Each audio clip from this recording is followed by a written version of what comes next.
चला तुम्हाला आज परत विरार हिंडून आणतो. मानाव विरारला काम आहे थोडासा, त्या हो करून न व्हिडिओ काढन.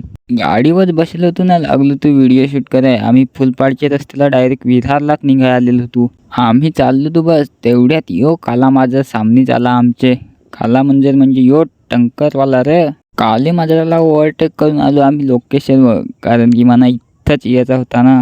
माना बँकन काम होता. मी आताशी दुसरूनदा चाललो बस, तर मला जास्ती काय माहीत नाही. बँकन गेलो ना बरं, पहिला एसीचा हवा खातो थंडा थंडा न मग बरं काम आहे ते करू. माना काढायचं होतं चेकबुक, तर मी पासबुक ना ते घेऊन आलेलो होतो. चेकबुकचा फॉर्म भरला आणि दिला नाही. निघलो तेवढ्यानंच माझा काला काला थोबडा दिसला मला. माझा स्वतःचा थोबडा बघला ना, मग लागलो तुम्ही उतराय पायऱ्या उतरला, डायरेक्ट गाडीवर बसलो.